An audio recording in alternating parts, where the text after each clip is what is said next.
అందరికీ నమస్కారం. ఈరోజు మనం చెప్పుకోబోయే కథ అందమైన కోటీశ్వరుడి భార్య.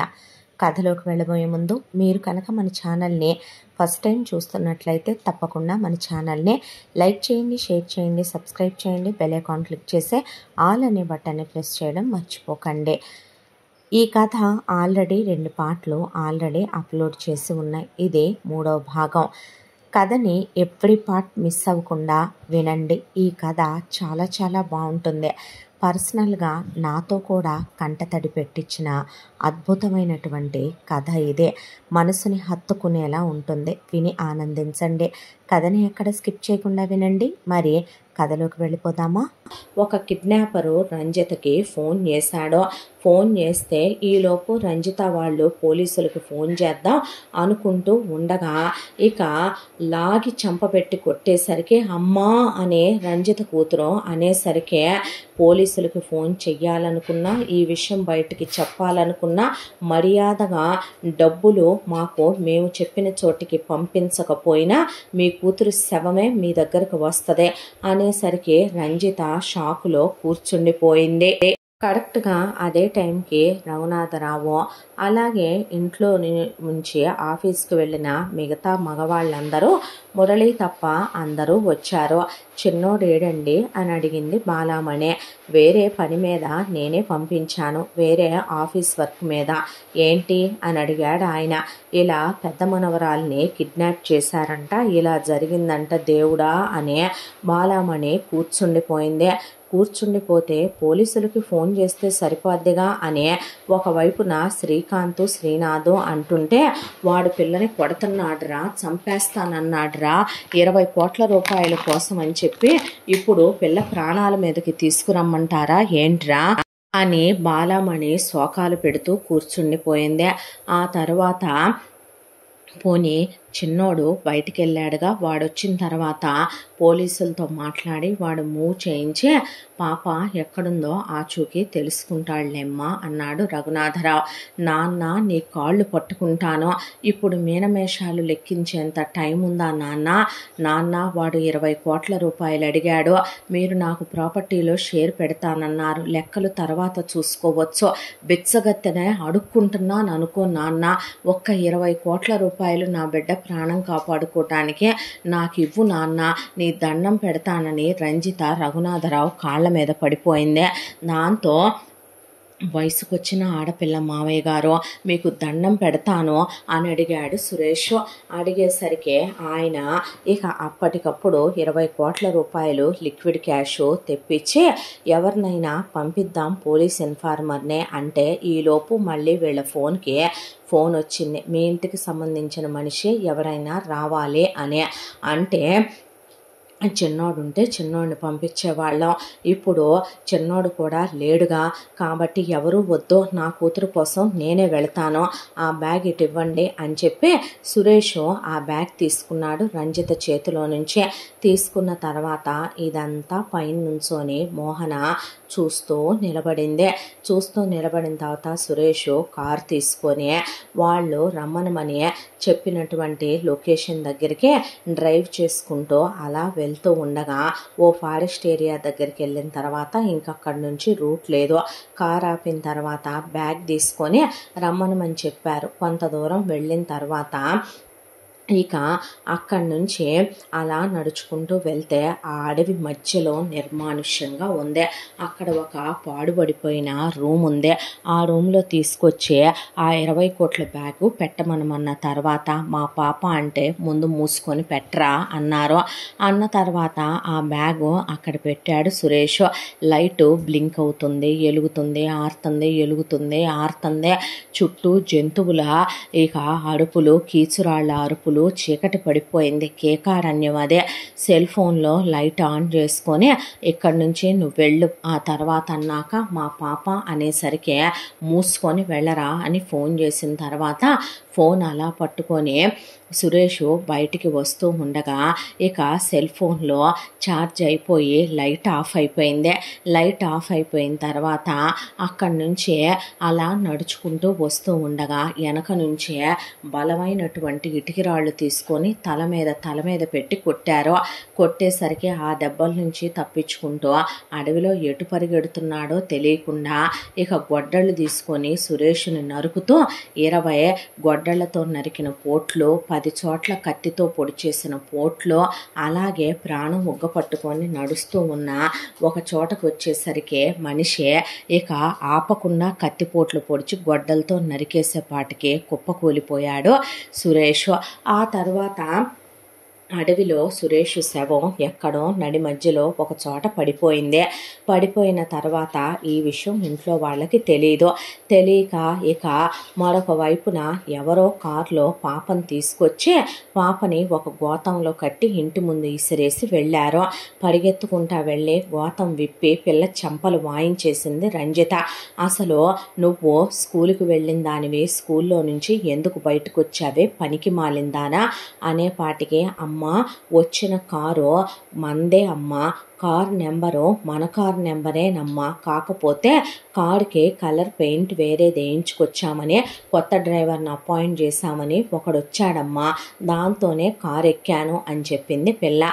అసలు స్కూల్కి వెళ్ళిన దానివి స్కూల్లో నుంచి బయటికి ఎందుకు వచ్చావని బాలామణి కొట్టింది. కొట్టేసరికి నేనెందుకు వస్తాను బయటికి, మమ్మీ ఫోన్లో నుంచి మమ్మీయే ఫోన్ చేసి అమ్మమ్మకి సీరియస్గా ఉండి హార్ట్ అటాక్ వచ్చింది, మా పాపను పంపమని చెప్పిందని మా టీచర్ పంపిస్తేనే వచ్చాను అనేసరికి రంజిత ఫోన్ తీసుకొని కోకిల, కావ్య, జయ చూసేసరికి నిజమేగా నీ ఫోన్లో నుంచే కాల్ వెళ్ళింది అనేపాటికి నా ఫోన్లోంచి వెళ్ళిందా అని ఒకవైపున రమేష్, శ్రీకాంత్, శ్రీనాథ్ కూడా చూస్తే అవును నీ ఫోన్లోంచే వెళ్ళింది అన్నారు వాళ్ళు. ఇంతకీ నాన్నేడే అంటే నాకేం తెలుసు, వాళ్ళు నన్ను తీసుకెళ్ళి కళ్ళకు గంతలు కట్టి ఒక చీకటి గదిలో పెట్టారు, ఆ తర్వాత కొట్టారు, ఆ తర్వాత నాకు నాన్న గురించి తెలియదు, కారెక్కిచ్చారు, ఆ తర్వాత గోతంలో పెట్టి మూట కట్టి తెచ్చి ఇక్కడ ఇసిరేశారు అని చెప్పింది పిల్ల.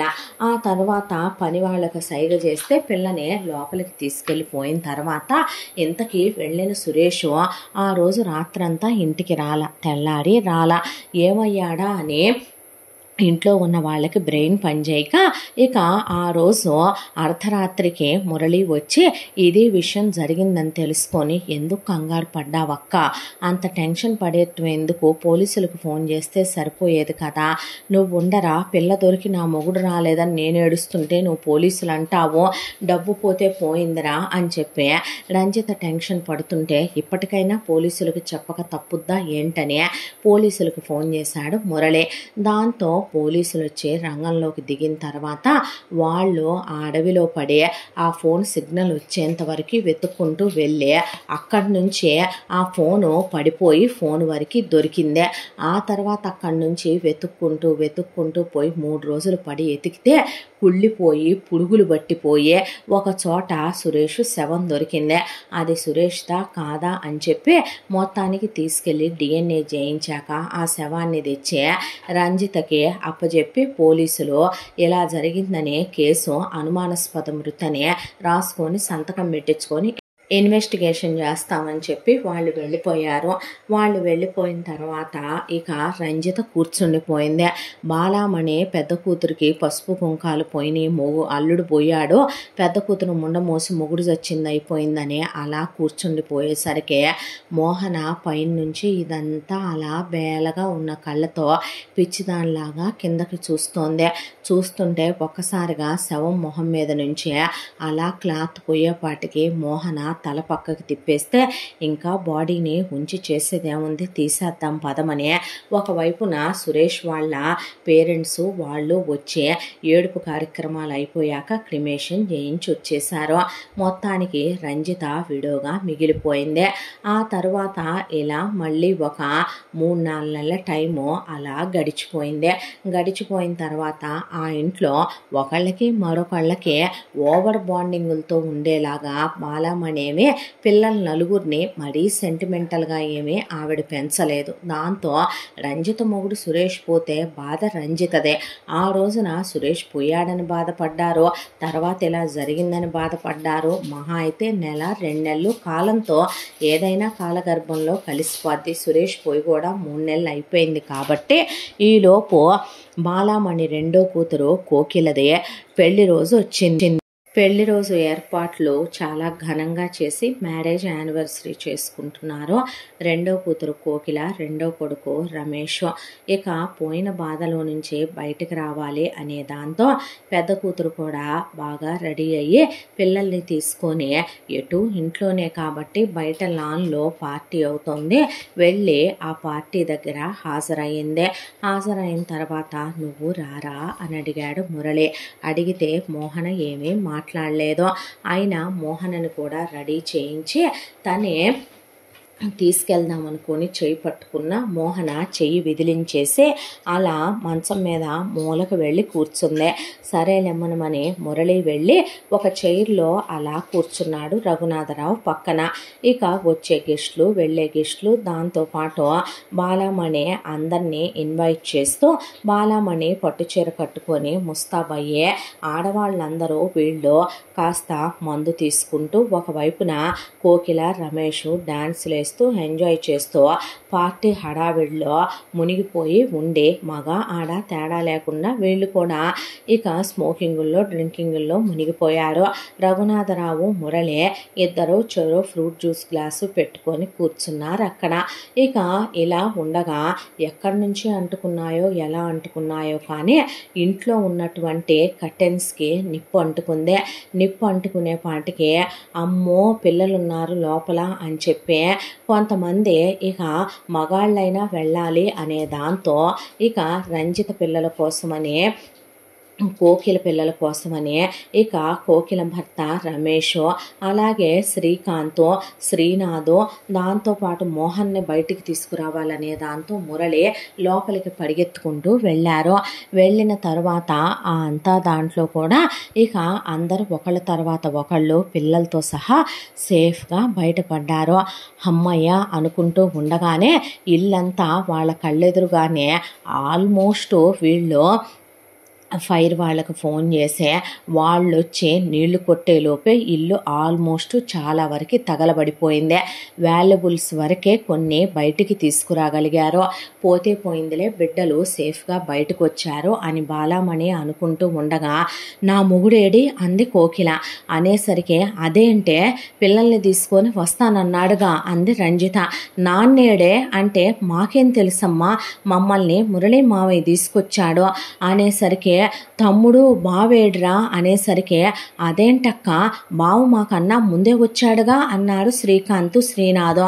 అనేపాటికి ఓడిదేవుడో అని బాలామణి ఏడుపు లంకించుకునే పాటికి ఒకవైపున చూస్తూ ఉంటే ఇక ఒకవైపున ఫైర్ వాళ్ళు రానే వచ్చారో, వచ్చే వాళ్ళు నీళ్లు కొట్టడం అయిపోయింది. అంతా అయిపోయిన తర్వాత బుగ్గి బుగ్గి అయిపోయి నుసి నుసి అయిపోయి కళేబరం అంతా కాలిపోయి చూడటానికి కూడా వీలు కాకుండా ఇక బాడీ అంతా ఉడికిపోయి ఒక మూలన పడిపోయి ఉంది అక్కడ రమేష్దే.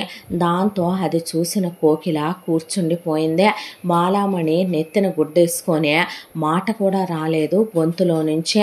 ఇక రమేష్ వాళ్ళ తరపు అమ్మ నాన్నలు వాళ్ళంతా వచ్చి పోలీసులు ఫైర్ యాక్సిడెంట్లో రమేష్ పోయాడని రాసుకొని ఇన్వెస్టిగేషన్ చేస్తామని సంతకం పెట్టించుకొని వెళ్ళాక బాడీకి పోస్ట్ మార్టం అది అయిపోయి ఇక ఆ శవం వైపు మోహన్ అలా చూస్తూ నిలబడిపోతే మోహన్ని పక్కకి తీసుకెళ్ళమని మురళి పని వాళ్ళతో చెప్పి క్రిమేషన్ కంప్లీట్ అయిపోయింది.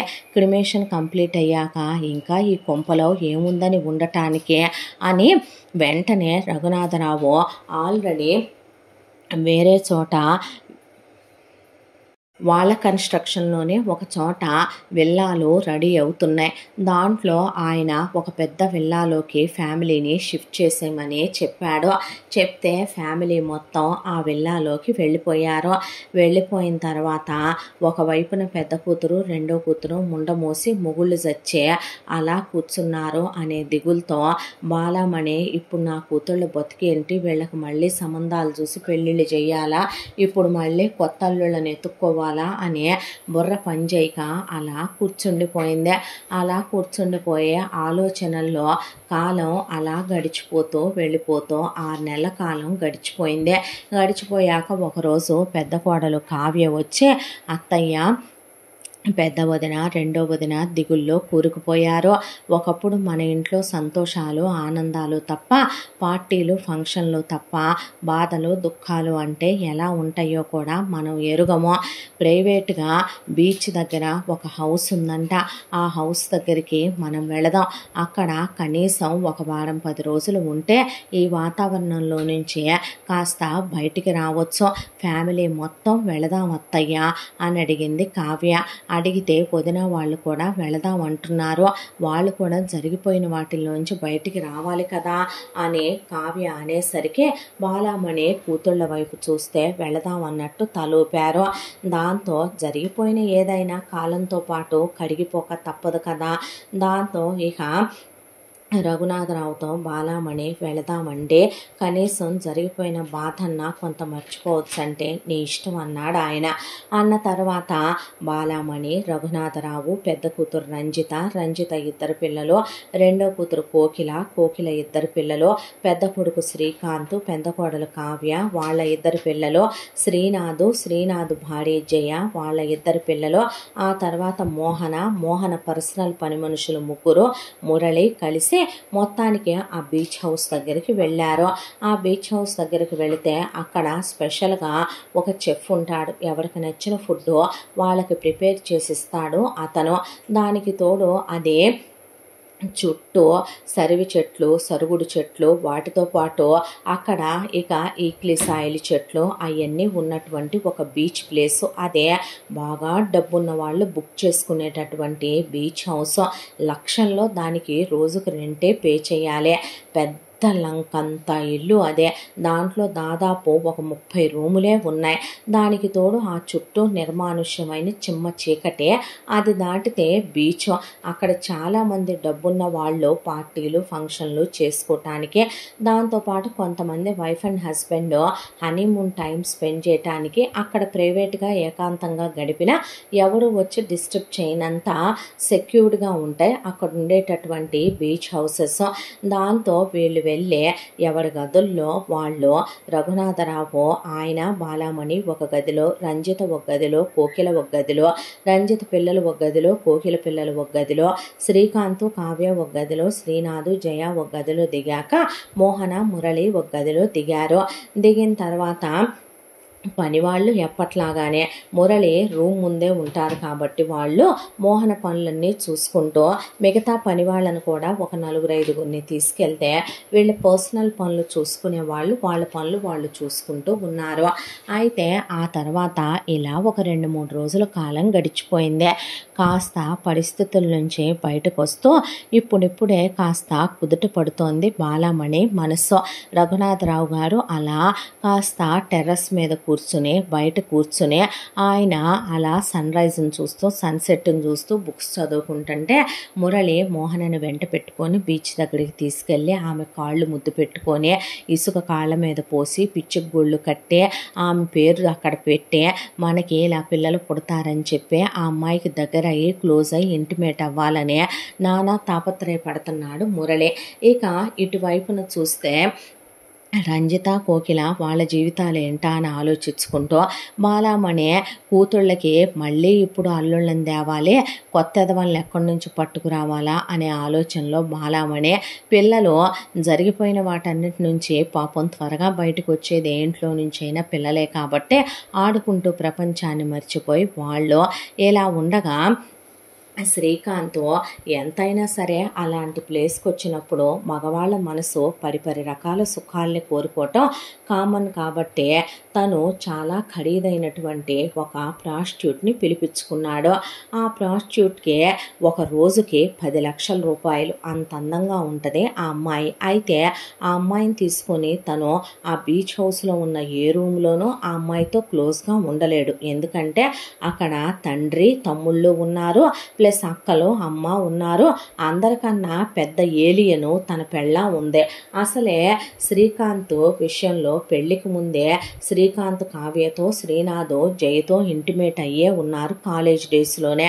కాబట్టి వాళ్ళకి వీళ్ళంటే సత్యంత అనుమానం, మొగుళ్ళని చచ్చినా నమ్మరు వాళ్ళు. దాంతో పైగా శ్రీకాంత్కి అంత ధైర్యం కూడా లేదు ఇంట్లో చేసేంత. పెళ్ళాం కన్ను గప్పి పెళ్ళాం నిద్రపోయిన తర్వాత ఇక ఆ అమ్మాయితో గడుపుదాములేమ్మనమని అనుకుంటూ ఉంటే శ్రీకాంత్ పెళ్ళాం కావ్య దెయ్యం తిరిగినట్టు రాత్రంతా కూడా ఫోన్లో చిట్చాట్లు వీడియోలు చూసుకుంటూ తిరుగుతూనే ఉంది. అయితే పెళ్ళాన్ని చూడకుండా ఇక నేను కాసేపు అలా చల్లగాలికి వెళ్ళొస్తాను అని చెప్పి శ్రీకాంత్ ఎక్కడికి దేంతో కులకటానికి అని అడిగింది కావ్య. కొడితే చెప్పు తెగుద్దే, వేషాలైకో, కాసేపు అలా బీచ్ దాకా వెళ్ళొద్దామని అని చెప్పి ఆల్రెడీ సందకాడే తన కాడు ఎత్తుకెళ్ళి అక్కడున్న సరుగుడి చెట్ల మధ్యలో పెట్టుకొచ్చుకున్నాడు శ్రీకాంత్. పెట్టుకొని ఆ అమ్మాయిని అక్కడికి రమ్మనమని లొకేషన్ షేర్ చేస్తే ఆ అమ్మాయి అక్కడికి వచ్చింది.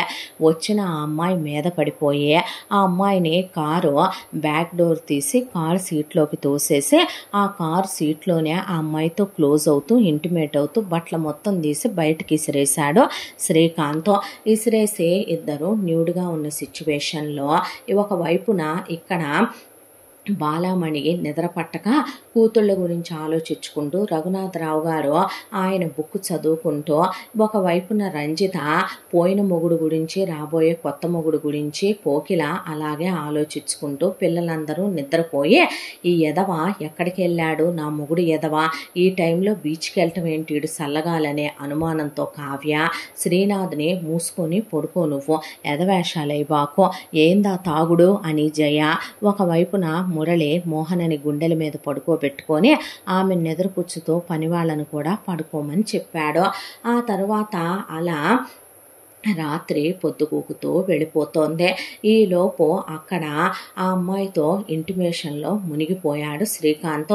మునిగిపోతే ఎక్కడి నుంచి వచ్చిందో ఒక నల్లని ఆకారం, చాలా ఎత్తుగా ఉన్నటువంటి ఒక వ్యక్తి అలా నల్లని బట్టల్లో నల్లటి మాస్క్ వేసుకొని ఒక వ్యక్తి అక్కడికి గ్లౌజులు వేసుకొని వచ్చాడు. వచ్చిన తర్వాత ఆ ప్రాస్టిట్యూట్ అతన్ని చూసి పెద్దగా అరిచేసరికి ముందు కార్ డోర్ ఓపెన్ చేసి ఆ ప్రాస్టిట్యూట్ జుట్టు పట్టుకొని బయటికి లాగే ఆ పక్కనే ఉన్న సరుగుడు చెట్లకేసి 10 దెబ్బలు తలకాయ మోటిచ్చి కొట్టేపాటికి ఆ ప్రాస్టిట్యూట్ కింద పడిపోయింది. ముందు అక్కడ ఏదో ఒకటి దొరికినట్టు ఒంటికి చుట్టుకొని అక్కడి నుంచి బతుకు జీవుడా అని పరిగెత్తుతూ హైవే వైపు పడి పారిపోయింది ఆ ప్రాస్టిట్యూట్. ఎవడు నువ్వు, ఎవతివే నువ్వు, ఎవడ్రా నువ్వు, అసలు ఏం చేద్దామని ఎందుకు వచ్చారు ఇక్కడికి అని శ్రీకాంత్ మాట్లాడుతూ ఉండగానే శ్రీకాంత్ని ఒక్క తన్ను కాలుతో తంతే శ్రీకాంత్ వెళ్ళి లోపల కార్ సీట్లో పడిపోయాడు. పడిపోయి నగ్నంగానే ఉన్నాడు. ఉన్న శ్రీకాంత్ వైపు అలా కళ్ళు మాత్రమే కనిపిస్తున్నాయి. ఆ లోపల ఉన్న ఆకారాన్ని నిప్పులు కక్కేంత ఎర్రగా ఉన్న ఆ కళ్ళల్లో ఎరుపు.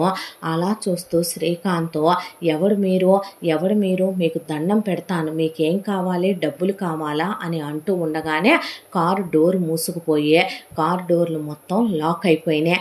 లాక్ అయిపోయిన తర్వాత కారులో అన్ని వైపుల నుంచి కూడా ఒక్కసారిగా యాసిడ్ స్ప్రే అవుతూ అలా లోపలికి రావటం మొదలైన తర్వాత ఉన్నట్టుండి ఆ యాసిడ్ మొత్తం అలా శ్రీకాంత్ మీద పట్టడం స్టార్ట్ అయ్యేపాటికి ఆ కారు లోపల నుంచి శ్రీకాంత్ అరిచే ఏ అరుపులు, ఏ కేకలు అది బయటికి కూడా వినపడలేదు కారులో నుంచి. ఆ తర్వాత శ్రీకాంత్ ఏమయ్యాడా ఏంటా అని చెప్పి తెల్లాడిందాకా ఏంటి వెళ్ళిన దరిద్రుడు రాలేదని కావ్య రఘునాథరావుతో చెప్పేపాటికి ఆయన ఫోన్ చేయమంటే ఫోన్ సిగ్నల్స్ కూడా దొరకట్లేదు, స్విచ్ ఆఫ్ అని వస్తుందా అని చెప్పింది కావ్య. చెప్పేసరికి శ్రీనాథ్ మురళి కూడా లేచి అప్పుడే బయటకు వచ్చారు జాగింగ్కి వెళదామని వాళ్ళ నాన్నతో పాటు. ఏమైందంటే మీ అన్నయ్య రాత్రి ఆ బీచ్ దాకా వెళ్ళొస్తానన్నాడు, రాలేదంటే రారా చూద్దాం అని శ్రీనాథ్ మురళి కలిసి మీరుండండి డాడీ అని చెప్పి వెతుక్కుంటూ వెళ్ళేసరికి ఒక చోట చెట్ల మధ్యలో శ్రీకాంత్ కారు ఉంది. కారు కూడా కరిగిపోయి ఆ యాసిడ్ దెబ్బకి అలా కారిపోతుంది కారు మీద నుంచి పెయింట్.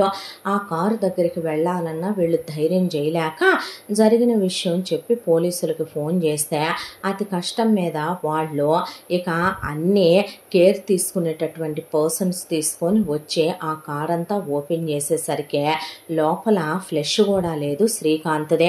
బాడీ మొత్తం కూడా గుజ్జు గుజ్జు అయిపోయి మొత్తం ముద్ద ముద్ద అయిపోయి బోన్స్ అన్నీ ఉన్నాయి. అక్కడ ఉండేపాటికి అసలు అది అతందా కాదా అని ముందు తీసుకెళ్ళి DNA చెక్ చేయించిన తర్వాత అదే శ్రీకాంత్దేనని తీసుకొచ్చి ఆ స్కెలిటన్ అప్పచెప్పి అసలు ఆ టైంలో అతను బీచ్లోకి ఎందుకు వెళ్ళాడు, బీచ్లో అతని కారు ఎందుకు పెట్టుంది, ఆ పెట్టున్న కారు పక్కనే ఎవరయ్యి బట్టలు వేసున్నాయి అనే దాంతో వాళ్ళు మేము ఎంక్వైరీ చేస్తాము.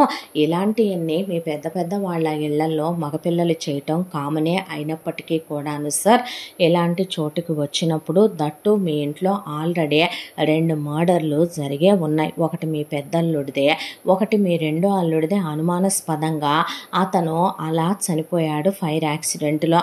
మీ పెద్దబ్బాయి జాగ్రత్తగా ఉండాల్సింది ఇలా జరగకుండా అని చెప్పి వాళ్ళు బాడీని అప్పచెప్పి ఇన్వెస్టిగేట్ చేస్తామని సైన్ చేయించుకొని వెళ్ళిన తర్వాత బాలామణి గుండెలు బాదుకుంటూ అలా కూర్చుండిపోతే పెద్ద కోడలు మాట పలుకు లేకుండా కావ్య అలా కూర్చుండిపోయింది.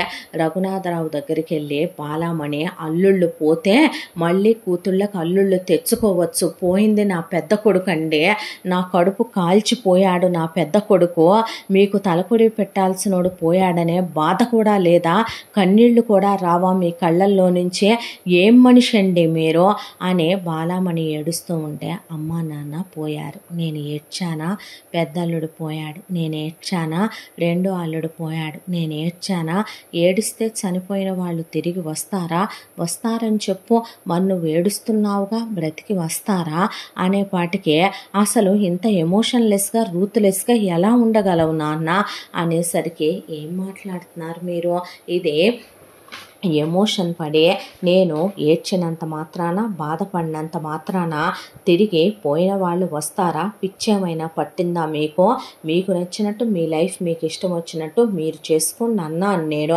ఇప్పుడు అదే చెప్తున్నాను నేను, అంతేకాని పోయిన వాళ్ళందరి కోసం ఉన్నోళ్ళు ఏడుస్తూ కూర్చుంటే పోయిన వాళ్ళు తిరిగి వస్తారా నాన్ సెన్స్ అని ఆయన అక్కడి నుంచి లేచి వెళ్ళిపోయాక ఇక శ్రీకాంత్కి అంత్యక్రియలు పూర్తి చేయించొచ్చారు శ్రీనాథ్ మురళి కలిసి. అయిపోయిన తర్వాత ఇక శ్రీనాథ్ను పట్టుకొని శ్రీనాథ్ పెళ్ళాం ఓడినా మొగుడు నీకు దండం పెడతాను, నువ్వు దేన్ని గోకటాలు గీకటాలు చేసి ఏ తాగటాలు లాంటివో చేయకుండా బయటికి వెళ్ళి కొంపకు వచ్చేటప్పుడు జాగ్రత్తగా రారా నా మొగుడు, నీకేమైనా అయిందంటే పిల్లలు నేను దిక్కులేని వాళ్ళం అయిపోతావురా మొగుడు, నీ మీదే నా ప్రాణాలు పెట్టుకొని బతుకుతున్నాను రో మొగుడు అనే పాటికి శ్రీనాథ్ కూడా భయపడి జాగ్రత్తగానే ఉంటానులే అన్న తర్వాత మోహన ఆ చనిపోయి తీసుకొచ్చిన శ్రీకాంత్ స్కెలిటన్ వైపు అలా చూసి లోపలికి తీసుకెళ్ళిపోండి, తను చూడలేదని మురళి అన్నాక మోహనని లోపలికి తీసుకెళ్ళిపోయారు పనివాళ్ళు. ఆ తర్వాత మురళి వైపే అలా చూస్తూ మురళి నిద్రపోయేటప్పుడు మురళి నుదురు మీద ముద్దు పెట్టుకొని ఉలిక్కి పడి నిద్ర లేచి మురళి పాదాలు పట్టుకొని చేతులు పట్టుకొని కాళ్ళు పట్టుకొని చూస్తుంటే మోహనని ఇక ఒక రోజున గమనించిన మురళి నాకేమీ కాదురా, నేను బాగానే ఉంటా, బ్రతికే ఉంటా, నీతో స్టిల్ లాస్ట్ బ్రెత్ వరకు కలిసే ఉంటాం మనిద్దరం అని చెప్పిన తర్వాత ఆ అబ్బాయి వైపు అలా చూస్తూ ఉంటే అక్కడ ఉన్న ముగ్గురు పని వాళ్ళు మీరు వెళ్ళాక కూడా మేడం మీ ఫోటో వైపే చూస్తున్నారు సార్, దానికి తోడు అక్కడ పెట్టున్న మీ పెళ్లి ఫోటో ఉంది కదా, దాని వైపే చూసుకుంటున్నారు మేడం అన్న తర్వాత ఒకరోజు ఆ అమ్మాయి పడుకొని నిద్ర లేచేసరికి అలా అమ్మాయి ఎదురుగా గడ్డం కింద చేపెట్టుకొని కూర్చొని ఉన్నాడు. అతని వైపు అలా ప్రేమగా లాలనగా చూస్తుంటే లేచి ఆ అమ్మాయిని నుదురు మీద ముద్దు పెట్టుకొని దగ్గరికి తీసుకుంటే అతని కౌగిలిలో ఒదిగిపోయింది. ఆ తర్వాత అతన్ని కౌగిలించుకుంది. క్లోజ్ అయ్యి ఇంటిమేట్ అవుదాం అనుకునే లోపు అతన్ని వెనక్కి పెట్టేసిందే. మొదటి నుంచైనా ఆ అమ్మాయి మనసుని బాధ పెట్టో, ఆ అమ్మాయికి ఇష్టం లేకుండానో తను క్లోజ్ అయ్యే క్యారెక్టర్ కాదు మురళీదే. దాంతో సరే నీకు నచ్చినట్టే ఉందులే, నిన్ను ఇప్పుడు ఎవరేమన్నారనే, కానీ త్వరలో నువ్వు నార్మల్ అవ్వాలరా అని ఆ అమ్మాయి నుదురు మీద పెదాల మీద ముద్దు పెట్టుకొని ఆ తర్వాత నాకేమీ కాదు నువ్వు టెన్షన్ పడకనే ఆ అమ్మాయికి ధైర్యం చెప్పి తన రొటీన్ పనుల్లో తను పడిపోయాడు మురళి. పోలీసులు శ్రీకాంత్ విషయంలో ఇన్వెస్టిగేషన్ చేస్తూ ఆ రోజున ఇక్కడి నుంచి తప్పించుకొని వెళ్ళిపోయినటువంటి ప్రాస్టిట్యూట్ని శ్రీకాంత్ బుక్ చేసుకున్నాడని ఇక నెట్వర్క్ ద్వారా తెలుసుకున్న వాళ్ళు వెళ్ళి ఆ ప్రాస్టిట్యూట్ని కలిశారు. నేను వెళ్ళిన మాట నిజమండి, ఆ తర్వాత అతను అక్కడ నాతో క్లోజ్ అయిన మాట నిజం. ఉన్నట్టుండి ఎక్కడి నుంచి వచ్చిందో ఒక ఆకారం వచ్చి నన్ను కొట్టి తల పగల కొట్టింది. అంతకు మించి నాకేమీ తెలియదు, బతుకు జీవుడా అని నేను వచ్చేసాను. మీరు దయచేసి ఇక్కడి నుంచి వెళ్ళిపోండి, మీరు మళ్ళీ రావద్దండి, నాకు భయం మీరు వస్తే నాకేమవుతుందని చెప్పి అని ఆ అమ్మాయి లోపలికి రాగానే ఆ అమ్మాయికి మెసేజ్ వచ్చింది. చూస్తే ఆ అమ్మాయి మంచం కింద ఒక సూట్ కేసు, అందులో 5 కోట్ల డబ్బులు, ఒక లెటరు ఉంది. ఆ లెటర్లో నువ్వు ఈ ఊరు నుంచి ఈ డబ్బు తీసుకొని శాశ్వతంగా వెళ్ళిపోయి ఇంకా ఈ పనులు మానేసి నువ్వు ఇలాంటి దానివి కాదని నాకు తెలుసు, కాబట్టి నీ ఫ్యామిలీతో నువ్వు నీకున్న ప్రాబ్లమ్స్ అన్నీ సాల్వ్ చేసుకొని పెళ్లి చేసుకొని ఏ అబ్రాడో వెళ్ళిపోయి హ్యాపీగా ఉండు, ఆల్ ద బెస్ట్. అలా కాదని తిరిగొచ్చి మళ్ళీ ఏదన్నా చేద్దామని చూస్తే ఆల్రెడీ పోయిన వాడిని చూసావుగా, వాడి దగ్గరికే నువ్వు వెళతావు, జాగ్రత్త అని రాసి ఉండేసరికి ఆ బ్యాగ్ తీసుకొని ఆ అమ్మాయి మాయమైపోయి అక్కడి నుంచి తన ఫ్యామిలీ దగ్గరికి వెళ్ళి ప్రాబ్లమ్ సాల్వ్ చేసి ఒక అబ్బాయిని చూసి పెళ్లి చేసుకొని అబ్రాడ్ వెళ్ళిపోయింది అసలు ఆ అమ్మాయి శాశ్వతంగా. ఆ తర్వాత పోలీసులు మళ్ళీ వస్తే అసలు ఆ అమ్మాయి ఇల్లే ఖాళీ చేసి వెళ్ళిపోయిందని తెలిసిందే. ఆ తర్వాత ఇలా కొన్ని రోజుల కాలం మళ్ళీ గడిచిపోయింది కాలచక్ర ప్రవాహంలో. ఒక రోజున ఎప్పట్లాగానే మురళి, రఘునాథరావు అలాగే శ్రీనాథ్ కలిసి ఆఫీస్కి వెళ్ళారు. వెళ్ళిన తర్వాత రఘునాథరావు మురళి ఆఫీస్ నుంచి ఎప్పుడూ ఎర్లీగా రారు, వాళ్ళకి ఎప్పుడు 10, 11, 12 అయిపోద్ది. ఆఫీస్ వ్యవహారాలన్నీ మేదేసుకొని కూర్చుంటారు కాబట్టి తండ్రి కొడుకులు అంత తొందరగా తెవిల్ రాలేరు. కానీ మిగతా క్యాండిడేట్లు మొత్తం 3, 4 అవగానే కొంపకొచ్చే అలవాటు కాబట్టి అలాగే శ్రీనాథ్ 4 అయ్యేపాటికి గంట కొట్టినట్టుగా పెళ్ళాంతో ఫస్ట్ షోకి వెళ్ళాలనే దాంతో బయలుదేరిపోయాడు ఆఫీస్ నుంచి. అలా బయలుదేరిపోయినటువంటి శ్రీనాథ్ కారులో ఇంటికి వస్తూ ఉండగా ఉన్నట్టుండే కారు బ్రేక్స్ పడట్లేదు. బ్రేక్స్ పడకపోతుంటే టెన్షన్ వచ్చేసింది. దానికి తోడు కారు డోర్స్ అన్నీ కూడా లాక్ అయిపోయినాయి. లాక్ అయ్యేపాటికే ఇక అటు తిప్పి ఇటు తిప్పి టేక్ ఆ డైవర్షను ఈ డైవర్షను అని చెప్పి అటు పోనిచ్చి ఇటు పోనిచ్చే ఎటు వెళ్తున్నాడో తెలియక పెట్రోల్ అయిపోయేంత వరకు కూడా కార్ను అలా డ్రైవ్ చేసుకుంటూ చేసుకుంటూ చేసుకుంటూ అసలు ఎటు వెళ్ళిపోయాడో తెలియనంత దూరం వెళ్ళిపోయి ఒక చోట ఒక చెట్టు గుద్దేసేపాటికి అలా స్టీరింగ్కి గుద్దుకొని తలకి బలమైన దెబ్బ తగిలి శ్రీనాథ్ స్పృహ తప్పి పడిపోయాడు. ఆ తర్వాత శ్రీనాథ్ కళ్ళు తెరిచి చూసేపాటికి అక్కడ చిమ్మ చీకటిగా ఉన్నటువంటి చుట్టూ ఎత్తైన 4 గోడలు, ఆ 4 గోడల మధ్యలో కూడాను ఇక క్లోజ్ చేసినటువంటి ఒక డోరు, పైన ఆ గదికి సీలింగ్ లేదు. చుట్టూ ఏదో జంతువుల అరుపులు వినిపిస్తున్నాయి. చుట్టూ చూస్తే ఆ చిమ్మ చీకట్లో కూడా మెరుస్తూ కళ్ళు కనపడుతున్నాయి. చూస్తే అంతా దాంట్లో కూడా కళ్ళకి చీకటిని అలవాటు చేసుకొని చుట్టూ చాలా కోపంగా ఉన్న బలిష్టంగా ఉన్నటువంటి పెద్ద పులులు ఒక 7-8 ఉన్నాయి. తన చుట్టూనే ఉన్నాయి. అవే తన బ్లడ్ స్మెల్ చూసి అవే ఎనీ కాస్ట్ ఏ నిమిషంలోనైనా తన నవిలి మింగేయటానికనే రెడీగా ఉండేపాటికి ప్రాణం నిజం చెప్పాలంటే ఇహ బ్రతకటం అనంతవాయువుల్లో కలిసిపోవటమే అయిపోద్దేమో అనే దాంతోనే ఇక శ్రీనాథు పెద్ద పెద్దగా కేకలు వేస్తూ, మీకు దండం పెడతాను, ఎవరు మీరు, నన్ను ఇక్కడ ఎందుకు కట్టేశారు, మీ కాళ్ళు పట్టుకుంటాను, మిమ్మల్ని అడుక్కుంటున్నాను, ముష్టెత్తుకుంటున్నాను, దేబిరిస్తున్నాను, మీకు ఎంత డబ్బు కావాలంటే అంత డబ్బు ఇస్తాను, ఎన్ని 100 కోట్లు కావాలి, నా వాటా ఆస్తి మొత్తం రాస్తానని ఆ రోజు సురేష్ అడిగినట్టు, రమేష్ మాట్లాడినట్టు, ఇక ఆ తర్వాత శ్రీకాంత్ అడిగినట్టు, అలాగే శ్రీనాథ్ కూడా పెద్ద పెద్దగా కేకలు పెడుతూ ఉండగా ఇంత దాంట్లో కూడాను ఆ పులులు మీదకు వస్తుంటే ఏదైతే అదైందని ముందు ప్రాణానికి తెగించి కట్లు తెంపేసుకున్నాడు. కట్లు తెంపేసుకొని ఆ తర్వాత ఆ గదిలో చుట్టూ పరిగెత్తి ఎటెళ్దామని చూసినా కూడా ఒకే ఒక చోట మాత్రం ఇటుకరాళ్ళు అటు ఇటుగా అది పాడుబడిపోయిన ఒక గది. దాంట్లో ఇక ఆ ఇటుకరాళ్ళు పట్టుకొని వెనకమాల పులులు పంజాలు విసురుతున్నా, చీరేస్తున్నా, ఎలాగోలా గాయపరుస్తున్నా, ప్రాణం మీద ఉన్న ఆశ మనిషికి ఎలాగైనా బ్రతకాలనే తాపత్రయాన్ని కలిగించుద్దన్నట్టుగా ఒక్కొక్క ఇటుక మీదుగా ముందు ఆ గోడ ఎక్కేశాడు. ఆ గోడ చాలా ఎత్తుంది. ఒక పులి మీదకు దూకుతుందనే కంగారులో ఆ గోడ మీద నుంచి అవతల వైపు దూకి కింద పడిపోయాడు. పడేసరికి ఒక చెయ్యి కాలు విరిగింది. విరిగిన తర్వాత ముందు కాసేపు స్పృహ తప్పిపోయి తర్వాత ఇక ఎవరో ఒక నల్లటి ఆకారం వచ్చి నిలబడేపాటికి భయంతో ఎవరు నువ్వు అనేసరికి ఆ ఆకారం గొడ్డలి తీసుకొని వెంట పడుతూ ఉండగా అక్కడి నుంచి ఆ విరిగిపోయిన కాలుని ఈడ్చుకుంటూ కేకలు పెట్టుకుంటూ పరిగెత్తి అడవి మధ్యలోకి వచ్చి ఒక రాయి తగిలి కింద పడిపోయి మరొక రాయి తల గుద్దుకొని లేవలేకపోయాడు శ్రీనాథ్. దాంతో ఆ పక్కనే ఉన్నటువంటి బండరాయి ఒకటి తీసుకొని శ్రీనాథ్ తల పచ్చడి అయిపోయేంత వరకు, మెదడు బయటకు వచ్చేసేంత వరకు శ్రీనాథ్ తలని ఇక మెత్తగా పచ్చడి చేసినట్టు చేసేసి అక్కడి నుంచి ఆకారం వెళ్ళిపోయింది. ఆ తర్వాత ఆఫీసు నుంచి ఇంకా రాలేదేంటి మురళి మీ అన్నయ్య అని వచ్చిన మురళిని రఘునాథరావుని అడిగితే, ఇప్పుడు రావటం ఏంటి, వాడెప్పుడు 4 o'clockకే బయలుదేరిపోయాడు వదిన అన్నాడు మురళి. అవునా, మరి ఇంటికి రాలేదేంటి అని ఫోన్ చేసింది జయ. స్విచ్ ఆఫ్ అని వస్తుంది శ్రీనాథ్ ఫోను.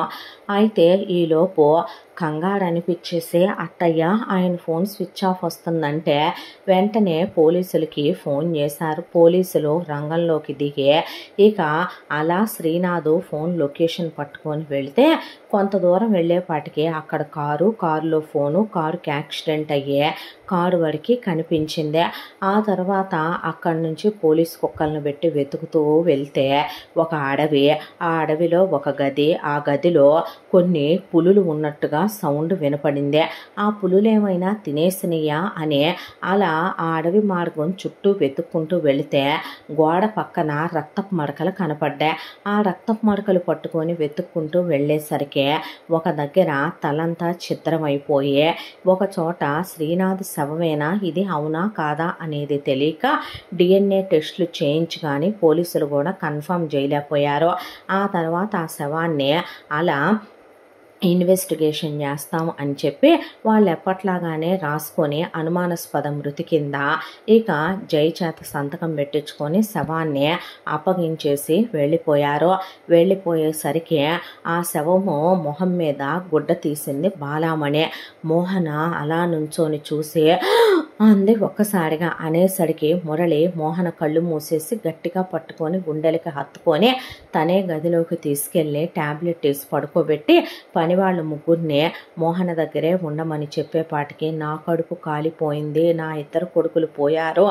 ఆ రోజున మీ అమ్మ మా అత్తగారు వచ్చి అడిగితే పెద్ద కూతుర్ని ఇవ్వను, తొలిసూలు సంతానం, రెండో కూతుర్ని ఇవ్వను, ముద్దు కొద్ది కన్నాను, పెద్ద కొడుకుని ఇవ్వను, ఇంటికి పెద్ద కొడుకు వారసుడు, రెండో కొడుకుని ఇవ్వలేను, వాడు నా పోలికతో పుట్టాడు అనుకున్నాను. ఇవాళ నా బిడ్డలు పోయి నేను గొడ్రాలను అయిపోయాను, నా 2 కొడుకులు పోయారు, అల్లుళ్ళు పోతే వేరే వెధవలు వస్తారు, కొడుకులు పోతే మళ్ళీ కొడుకులు వస్తారా నాకు అని వెక్కిళ్ళు పెట్టి గుండె బద్దలైపోయేలా, పేగులు తెగిపోయేలా, నరాలు చిట్లు పోయేలా తల గోడకేసి కొట్టుకొని బాలామణి పడి పడి ఏడ్చేసిందే. ఆ తర్వాత మురళి రఘునాథరావు కలిసి శ్రీనాథ్ అంత్యక్రియలు ముగించేయించారు. అయిపోయిన తర్వాత కావ్య వాళ్ళ అమ్మా నాన్న, జయ వాళ్ళ అమ్మా నాన్న ఇప్పుడు మీ పరిస్థితి ఏంటి, పిల్లల పరిస్థితి ఏంటి, ఆల్రెడీ అంతకుముందే మేము చెప్పాం. శ్రీకాంత్ పోయినప్పుడే నీ గురించి ఏంటమ్మా ఈ విషయం, నువ్వు నీ వాటా ఆస్తి ఏదో పెట్టించుకొని పక్కకు వచ్చేవే పనికి మాలిందానా, లేదంటే నీకు పిల్లలకు కూడా ఏదన్నా అవ్వచ్చు. ఈ కొంపలో ఏదో శవాల దరిద్రం పట్టుకుందే, వరుసగా అందరూ పోయారు. అంతకు ముందున్న కొంపలో 2 అల్లుళ్ళు చచ్చారు, ఈ ఇంటికి వచ్చిన తర్వాత 2 కొడుకులు చచ్చారు, అసలు ఉండొద్దే అని చెప్తే విన్నారా అంటే పిల్లలు కూడా ఉన్నారు కదమ్మా, మామయ్య గారు ఏదో న్యాయం చేయకపోర్లే అని చెప్పి కోడళ్ళు అలా కూర్చున్న తర్వాత మీ మనసు కరగదా, మీరు బాధపడరా అని అడిగింది బాలామణి రఘునాథరావునే. బాధపడటం వల్ల జరిగిపోయిన పరిస్థితులు మారవని నీకు ఇంతకుముందు చెప్పాను నేను అన్న తర్వాత ఒళ్ళు మండిపోయిన రంజిత, కోకిల, కావ్య, జయ సరే ఏదైతే అదైందే అని ఒక 3 నెలల టైం తీసుకున్నారు. ఆ తర్వాత రఘునాథరావు కూర్చొని ఉంటే ఆయన దగ్గరకు వచ్చారు. ఆయన దగ్గరకు వచ్చి నలుగురు తెల్ల చీరలు కట్టుకొని ఆయన కాళ్ళ దగ్గర కూర్చున్నారు. కూర్చొని మీతో మాట్లాడాలి నాన్న అంటే, మేము కూడా మావగారు అంటే ఏంటి విషయం అన్నాడు ఆయన. అనేసరికి బాలామణి అలా నిలబడింది. నిలబడిన తర్వాత నాన్న, నేను ఇక్కడే ఉంటే బ్రతుకుతాననే నమ్మకం నాకు లేదు కాబట్టే సురేష్ ఎటు పోయాడో, నేను పిల్లలు పోలేను కాబట్టి నా స్నేహితురాలు వాళ్ళ అన్నయ్యకి పెళ్ళయ్యి ఆయనకి వైఫ్ పోయిందే, ఆయనకి ఒక బాబు ఉన్నాడు, నాకెటో పాప బాబు ఉన్నారు, నా పిల్లల్ని ఆయన యాక్సెప్ట్ చేస్తానంటున్నాడు, ఆయన అమెరికాలో ఉంటాడు, నా ప్రాపర్టీ ఏదో నువ్వు నాకు పిల్లలకి పెట్టేస్తే నేను ఇక్కడి నుంచి వెళ్ళిపోతాను, మళ్ళీ తిరిగి నేను అమ్మ సచ్చిన రోజున కూడా ఇండియాకి రావు నాన్న మేము అని పెద్ద కూతురు అంది. రెండో కూతురు నాతో పాటు క్లాస్మేట్ సీనియర్ ఒక అతను నన్ను లవ్ చేస్తే నేను రమేష్ను ప్రేమించాననే దాంతో అతన్ని కాదన్నా నాన్న, ఇప్పుడు అతనికి పెళ్ళై డివోర్స్ అయి ఉన్నాయి, అతను ఆస్ట్రేలియాలో ఉంటున్నాడు, ఈ విషయం తెలిసి నన్ను పలకరిద్దామని వచ్చాడంట, అతనికి పిల్లలు లేరు, నా పిల్లల్ని తన పిల్లలుగా యాక్సెప్ట్ చేస్తానంటున్నాడు, నా షేర్ నాకు పిల్లలకి పెడితే నేను అతన్ని పెళ్లి చేసుకొని వెళ్ళిపోతాను అంది కోకిల. ఆ తర్వాత పెద్ద కోడలు నన్ను మా బావ చేసుకుంటానంటున్నాడు, మా పెద్దమ్మ కూతురు చనిపోయింది మామగారు, ఆయనకి ఆల్రెడీ ఒక పాప ఉందే, నా పిల్లల్ని కూడా ఆయన యాక్సెప్ట్ చేస్తానంటున్నాడు, ఆయన యూరప్లో ఉంటాడు, నేను ఆయనతో వెళ్ళిపోతాను, శ్రీకాంత్ షేర్ నాకు పిల్లలకి పెడితే అంది కావ్య.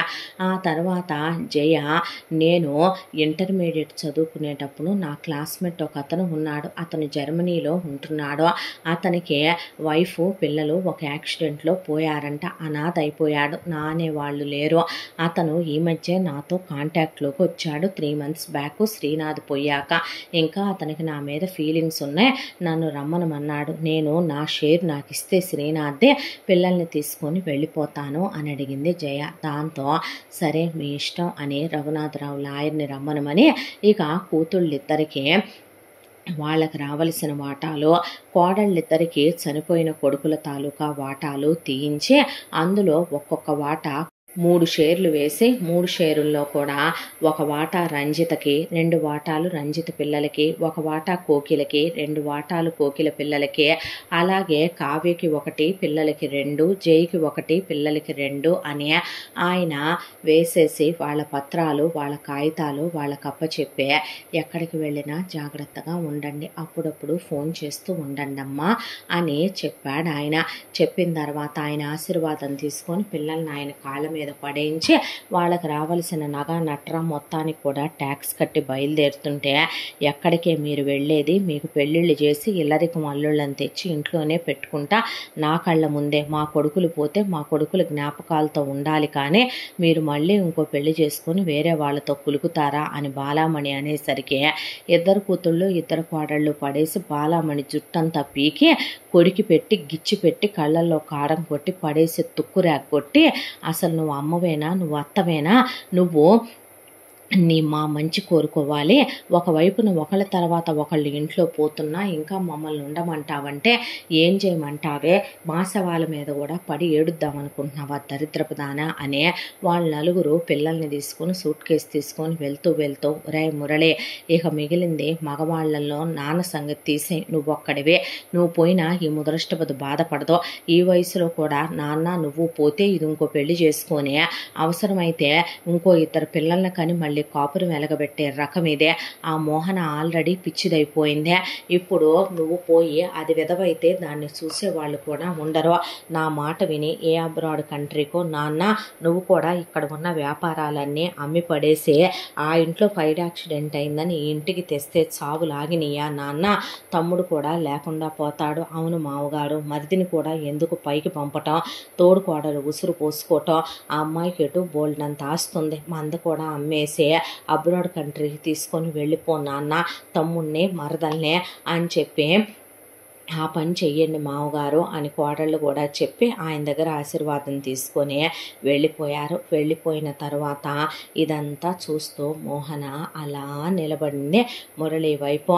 మురళి ఏం మాట్లాడకుండా నాకేమీ కాదురా, నువ్వు కంగారు పడకు అని అదే మాట చెప్పాడు ఆ అమ్మాయికి. చెప్పిన తర్వాత ఇలా కొన్ని రోజుల కాలం గడిచిపోయి ఒక 4 నెలల కాలం గడిచిపోయాక ఒక రోజున రఘునాథరావు మురళి కలిసి ఆఫీస్ దగ్గరికి వెళ్ళారు. వెళితే రఘునాథరావు ఆఫీసులోనే ఉన్నాడు. కానీ మురళి కొత్తగా వాళ్ళు ఒక ఫ్యాక్టరీ కట్టిస్తున్నారు. ఆ కట్టిస్తున్న ఫ్యాక్టరీ దగ్గర వర్క్ జరుగుతుంటే మురళి అక్కడికి వెళ్ళాడు.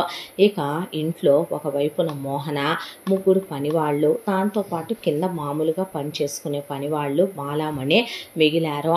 పోయిన కొడుకుల ఫోటోలు, అల్లుళ్ళ ఫోటోలు, వెళ్ళిపోయిన కూతుళ్ళు, ఆ కోడళ్ళు, ఆ మనవళ్ళు మనవరాళ్ళ ఫోటోలు చూసుకుంటూ బాలామణి కళ్ళల్లో నుంచి నీళ్ళలా కారిపోతూ చనిపోయిన అత్తమావుల ఫోటోల వైపు అలా చూసుకుంటూ కూర్చుంది. ర్యాకింగ్ చైర్లో కూర్చుంటే ఈలోపు బెల్లు మోగితే పనమ్మాయి తలుపు తీస్తే ఒక పోలీస్ ఆయన వచ్చాడు. వచ్చిన తర్వాత నువ్వు పర్సనల్గా నన్ను ఎంక్వైరీ చేయమన్నావు కదా, చేశాను. ఈ ఇంట్లో పోయిన వాళ్ళందరి చావులకి ఎవరు కారణమో, ఎందుకు ఇలా జరిగిందో నాకు తెలిసినంత వరకు కొంత ఇన్ఫర్మేషన్ నేను సేకరించినంత వరకే నీకు విత్ ప్రూఫ్లతో చెప్దామని చెప్పి వచ్చాను అనేసరికి అతన్ని లోపలికి రమ్మనమని బెడ్రూమ్లోకి తీసుకెళ్ళింది. తీసుకెళ్తే ముందు నా అమౌంట్ అనేసరికి వార్డ్రోబ్ ఓపెన్ చేసి 5 కోట్ల రూపాయలు బ్రీఫ్ కేస్ తీసి అతని చేతిలో పెట్టింది. పెట్టిన తర్వాత అతను అక్కడ అలా కూర్చున్నాడు సోఫాలో, కాలు మీద కాలేసుకొని. చెప్పు, ఎవరు చేశారో, నా అల్లుళ్ళిద్దరిని నా కొడుకులిద్దరిని ఎవరు చంపింది అంటే, ఎవరు చంపారు ఏంటి అనేది తీసి పక్కన పెడితే చనిపోయిన వాళ్ళ 4 చావులతో నీ ఆఖరి కొడుకు మురళికి సంబంధం ఉంది.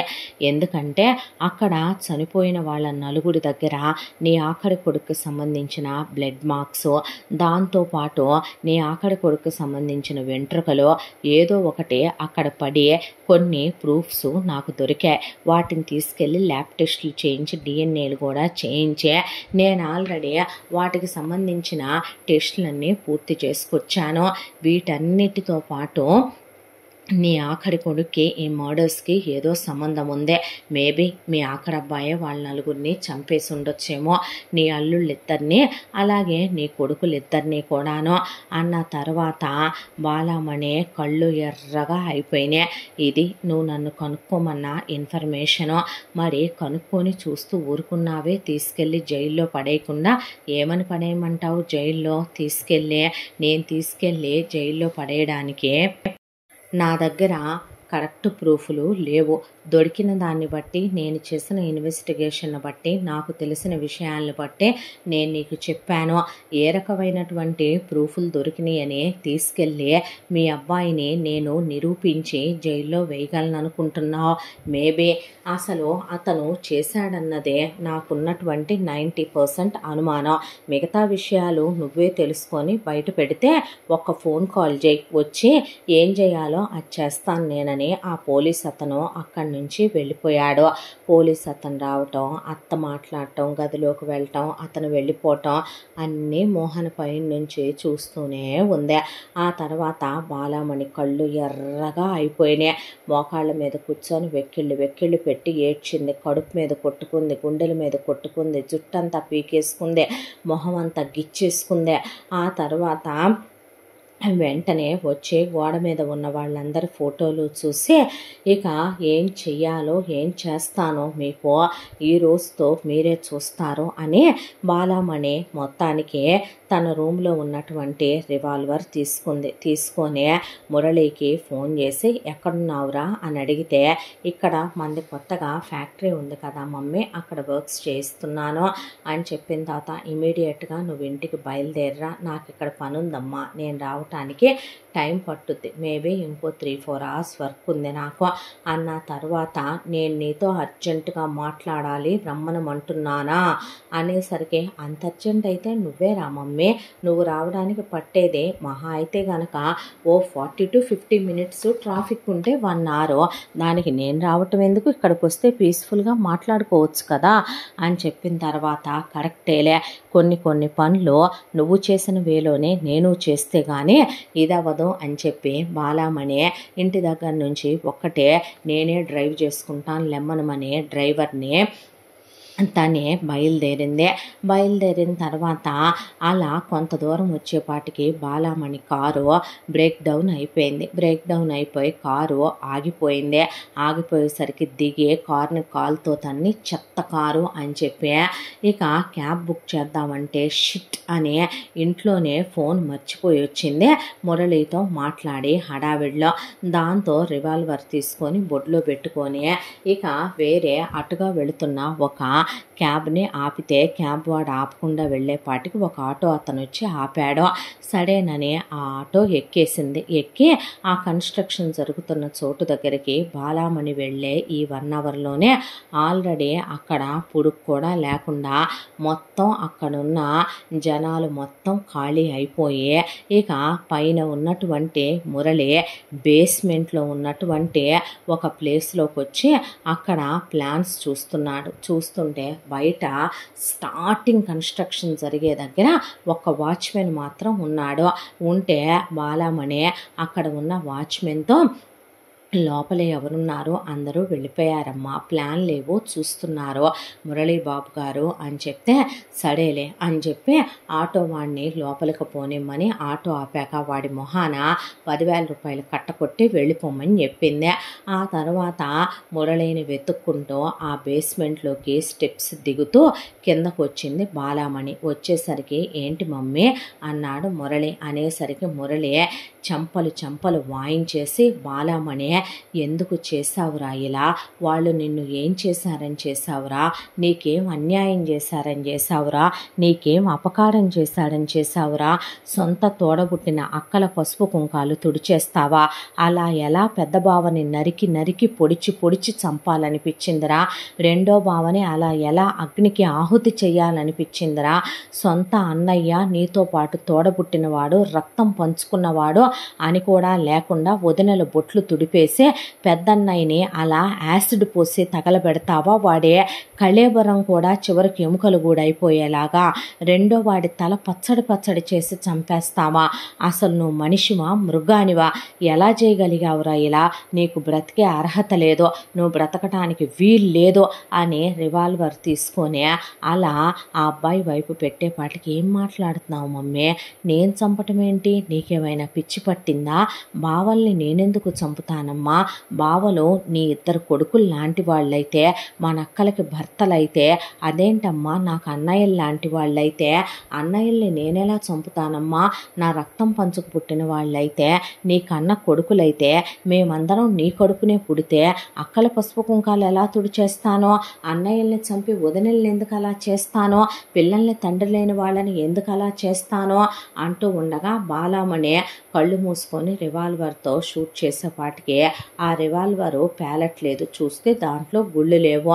లేకపోయిన తర్వాత బాలామణి అలా చూస్తూ నుంచునేపాటికి ఒక ఐరన్ రాడ్ తీసుకున్నాడు మురళి. తీసుకొని ఒక బటన్ నొక్కేపాటికి ఆ బేస్మెంట్లో ఉన్న షట్టర్లు మొత్తం దిగిపోయిన తర్వాత అక్కడ ఆ బేస్మెంట్లో లైట్లు వెలుగుతున్నాయి, బ్లింక్ అవుతున్నాయి, ఆఫ్ అవుతున్నాయి, ఆన్ అవుతున్నాయి, బ్లింక్ అవుతున్నాయి, ఆఫ్ అవుతున్నాయి, ఆన్ అవుతున్నాయి, బ్లింక్ అవుతున్నాయి, ఆఫ్ అవుతున్నాయి, ఆన్ అవుతున్నాయి. దాంతో బాలామణి కళ్ళకి ఆ చీకట్లో మురళి కనపట్టలేదు. మళ్ళీ కనపట్టలేదు.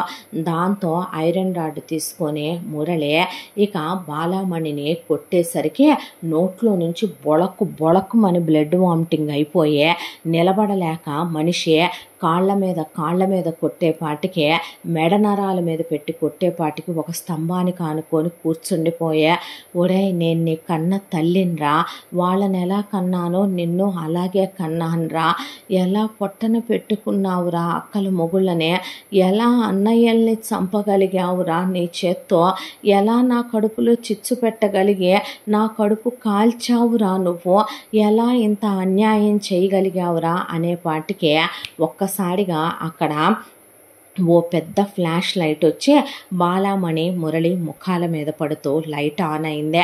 ఆన్ అయ్యేసరికి మురళి ఐరన్ రాడ్ తీసుకొని ఆ పక్కనే ఉన్నటువంటి ఇక అక్కడ ఒక చైర్ ఉంటే ఆ చైర్లో కూర్చున్నాడు.